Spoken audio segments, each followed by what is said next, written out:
eu acho que foi muito importante a gente entender que esse tempo para a gente se contar, ele já é a vivência, porque ele poderia ser considerado como a abertura da vivência, né?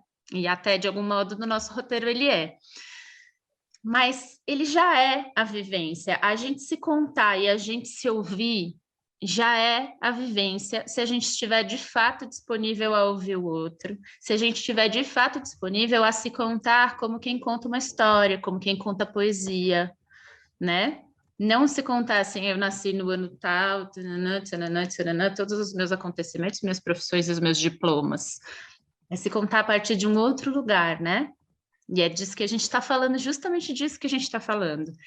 Aí eu vou trazer um trechinho de um diálogo teórico para a gente ver que isso que a gente está contando e percebendo aqui, outras pessoas, ao longo dos séculos, perceberam, viram de muitos modos.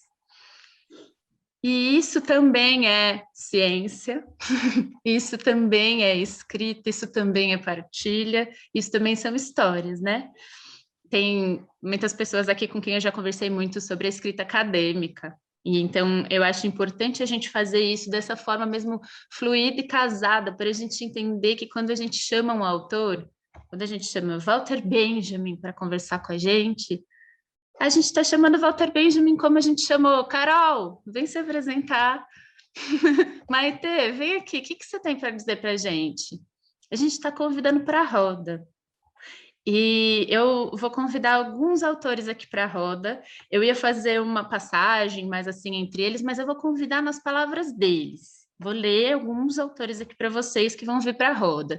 E vocês vão ver que eles já vão conversar com tudo que já está na roda, tá? O primeiro é justamente este senhor Walter Benjamin.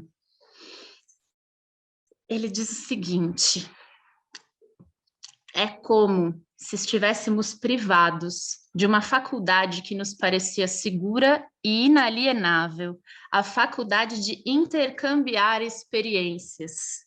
Uma das causas desse fenômeno é óbvia. As ações da experiência estão em baixa, e tudo indica que continuarão caindo até que o seu valor desapareça de todo. No final da guerra, aqui ele está falando da Segunda Guerra, observou-se que os combatentes voltavam mudos do campo de batalha, não mais ricos, e sim mais pobres em experiência comunicável. E aí eu mesma que exercitei uma escrita no meu TCC. Trabalhadores de todas as habilidades e especialidades vendem o seu corpo por dinheiro, o seu tempo por dinheiro, a sua capacidade de contar a sua própria história por dinheiro. Assim é que a experiência do mundo está em risco. Aparece quando? Aparece na resistência desesperada ou esperançosa de quem, apesar de tanto, alcança, força, produz, aceita um momento de pausa para a experiência.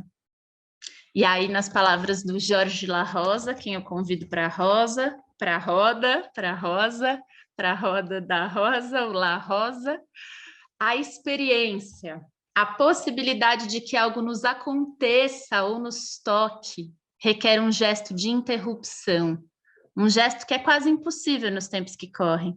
Requer parar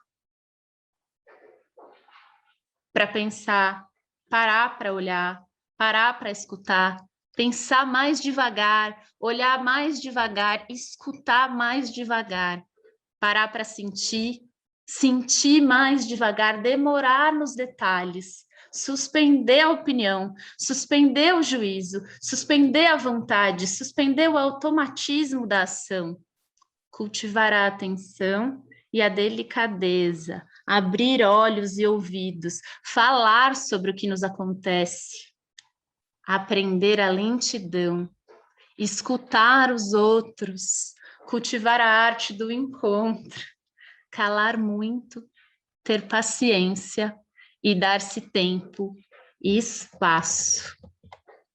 A escola, em sua proposta original, poderia ser justamente esse espaço em que a pausa é possível.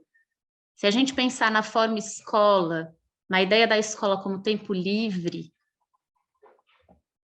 Mas, no entanto, muitas vezes esse tempo do exercício, que é reservado pela escola, ele é atropelado também por um tempo da produtividade, de uma série de intervenções externas, uma tentativa de controle e sistematização dos processos, e, claro, do cansaço do mundo do trabalho, que ali também se impõe ao professor como trabalhador, invariavelmente em condições de trabalho bem distantes das ideais, né? São inúmeros os fatores que impedem a pausa, a interrupção, o gesto de dar-se tempo e espaço. No entanto, é só por meio desse gesto, só dedicando atenção, delicadeza, é que é possível perceber a quantidade de acontecimentos que se vive numa escola. Aqui, com essa oficina, com essa vivência, a gente queria trazer a contação de histórias, não só como trazer histórias da nossa tradição, da nossa ancestralidade, da nossa literatura para dentro da escola, mas como trazer as histórias da escola para a sociedade. Porque a escola é assunto de todo mundo, não é assunto só de professor, não é assunto só de político envolvido na educação provisoriamente. A escola é assunto de todo mundo e a gente precisa olhar para essas histórias que a gente vive na escola, perceber a importância delas e levar para fora dos muros da escola,